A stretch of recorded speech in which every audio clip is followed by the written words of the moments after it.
Hi everyone. It's a privilege to be back with all of you today. My name is Andy Tao.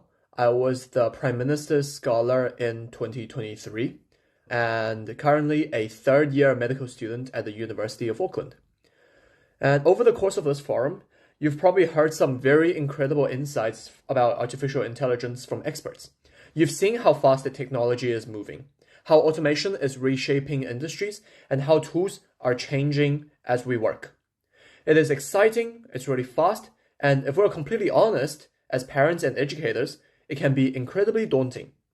When we look at our children, it's easy to ask ourselves, how do I prepare them for a workforce that changes every single week? Will the skills they learn in school today even be relevant in 5 years' time? As someone who is actively navigating academics, clinical research, and entrepreneurship right now, I see the impact of AI every single day. And I want to share with you a perspective that might surprise you. AI is not raising the bar for competence. It is rather leveling the playing field. Because now everyone has access to the same knowledge and tools. Traditional intelligence becomes less important. And so, what makes a young person stand out when everyone has those same tools? I believe that the premium that differentiates people is no longer what they know. It's about who they are and their human side that AI would never be able to replace. And skills like leadership and agency become, therefore, extremely important. So, I'll be talking to you about leadership, but what exactly is it? I think it can be divided into two parts. One, leadership as in your ability to influence others, to motivate them, and to create impact in society. AI cannot lead. And secondly, agency. You are the author of your own life, the leader of your own life. And to recognize that AI is a great tool, but it does not know or care about your life, and therefore you have to work hard with your own desire to improve and achieve great things. You are the one ultimately in the driver's seat. And it is a crucial foundation skill that you need before developing leadership skills and influencing other people. So, in an era where technology is cheap and abundant, what are the unique human traits that become infinitely more valuable? So, if you want your children to be leaders rather than passive bystanders in the AI age, you must shift your focus away from hoarding knowledge to building certain character attributes. And I would say there are 6 main things that are very important for you to build that character and that leadership skill. And so, firstly, is the idea of learning agility over fixed expertise. And so, for decades, education was about a fixed expertise where you study one thing for, let's say, 10 years and you become an expert and you do it for 40 years. That era is now over, and now adaptability is the most important skill for leaders in the age of AI.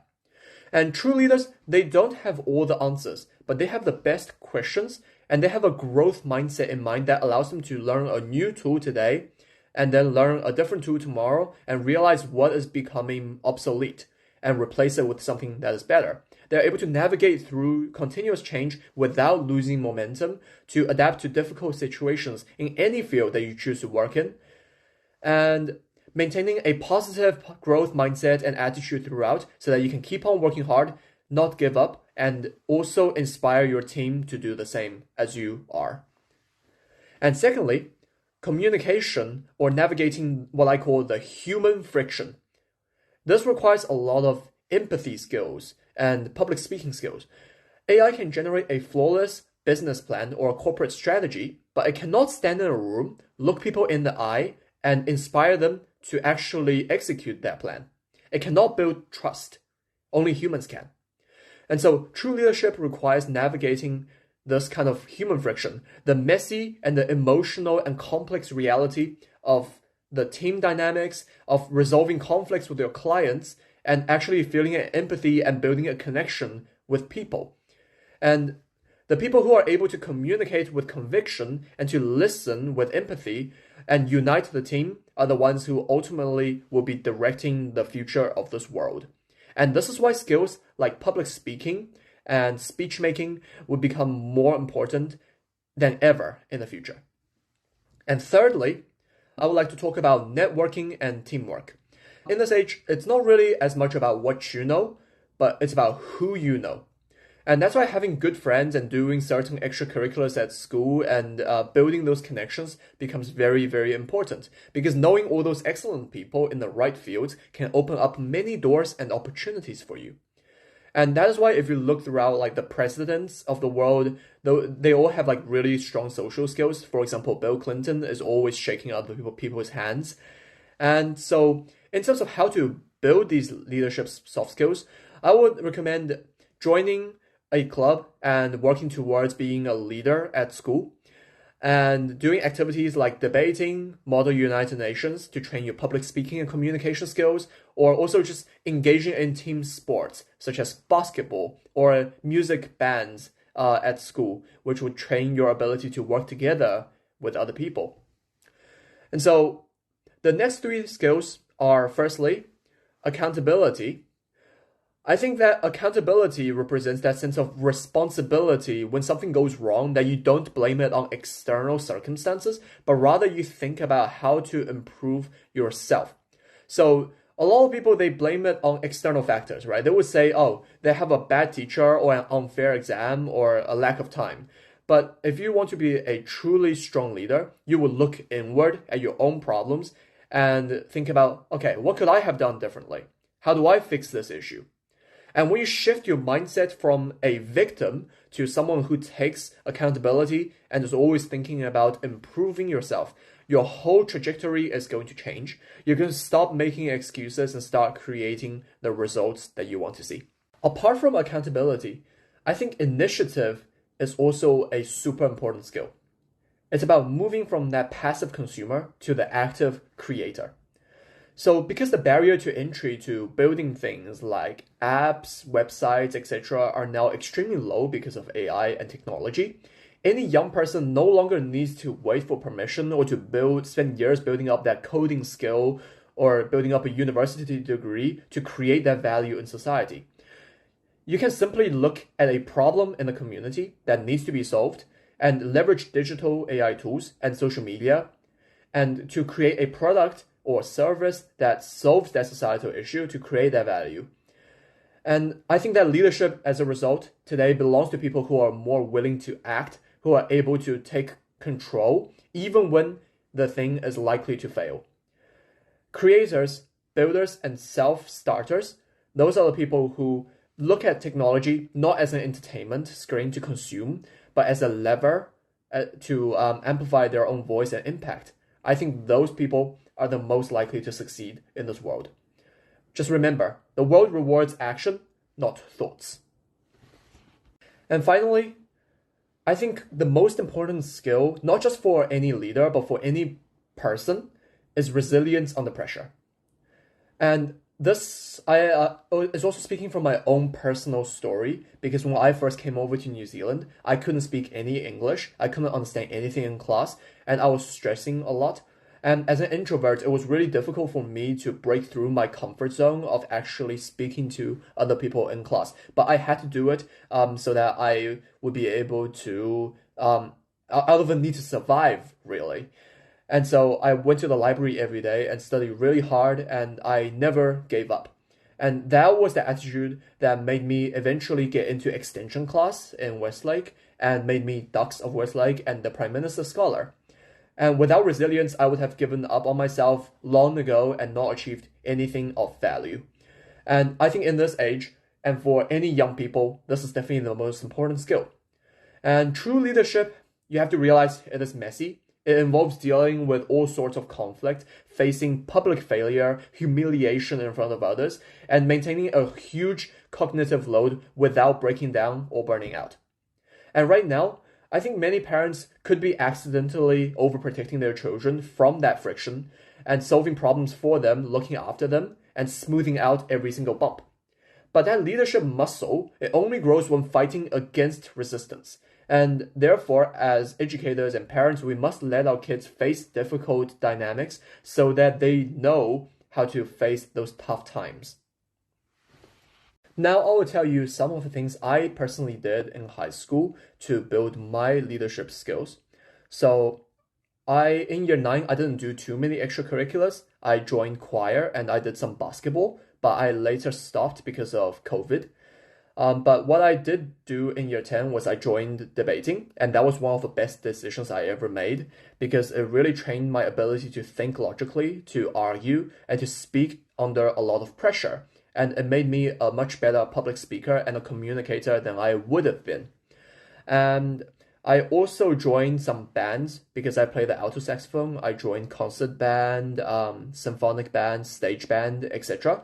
And those really created a sense of belonging and made it easier for me to work together with other people. And apart from that, I also participated in many service groups such as Interact, Transition Buddy Committee, Academic Council. Apart from that, I was also the founder and leader of Westlake Calculus Club, Mathix, and the Education Consulting Service. And so those clubs really gave me a lot of organization and leadership skills as well. And so I hope by telling you about what I did in high school, you have a general idea of what you kind of have to do to build that leadership skill as well. And hopefully it's not too daunting and you realize that you don't have to do a million different extracurriculars to become successful, but you do have to have a few areas of passion and you want to go deep into those areas. I think the important question everyone's wondering is, this is all good in theory, but how do we take action and actually implement this? How do we foster this at home? And I think it all depends on changing the metrics of how we praise the children and how we communicate with them. So when your child comes home from school or an activity, stop asking them, oh, what grade did you get? Or what did you memorize today? Because those are fixed metrics and those metrics are already kind of outdated in this age of AI. As I talked about, knowledge becomes less important than other soft skills and attitudes. And so instead, start by asking them leadership mindset questions, such as, what did you try today that was difficult? Or what did you learn today about life? Or what did you have to figure out on your own when you didn't know the answer? Or how did you help somebody? I think those are more useful questions. And by shifting the reward system from that of perfection or of good grades into a perspective of growth mindset, reflection, and resilience, you are building an AI-proof child. Now, everything that I've spoken about today, building that resilience or unlocking that initiative, mastering those public speaking and communication skills, and moving from a passive consumer to a high achieving creator, those aren't skills that the school teaches you. It's not something that you can buy a textbook and learn out of that. It requires intentional, structured cultivation. And it requires an environment that pushes them. It requires like-minded individuals who have the same goals and with the best mentor and the role model to guide them through it and to let them know that it is possible.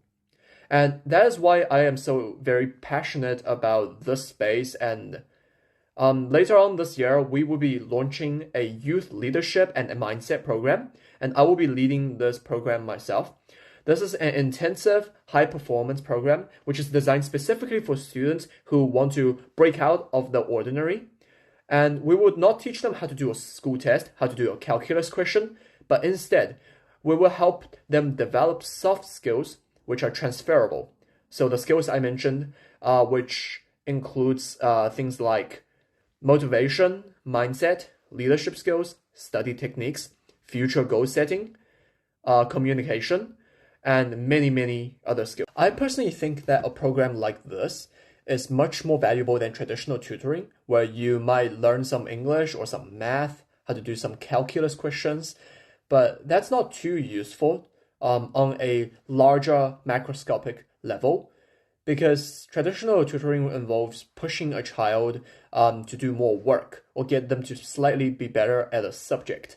But this, by changing someone's mindset and making them be able to internally motivate themselves and to have that leadership skill, this is far more important in the long term. And this can also transfer to way more different fields and areas in life. This program will be quite limited in its number of spots. It will be around 20. And the reason for this is because we want to work exclusively with families and students who are genuinely ambitious and who genuinely want to improve themselves and unlock that next level of excellence in this age of AI. And if you want to make sure that your child does not get left behind and that they don't just survive the AI transition, but are able to stand at the absolute peak of it, I want to invite you to take action today. Once again, thank you everyone for listening. It's a privilege to speak here today. I'm very honored, and I'm sorry that I couldn't be here in person because I'm overseas. Thank you.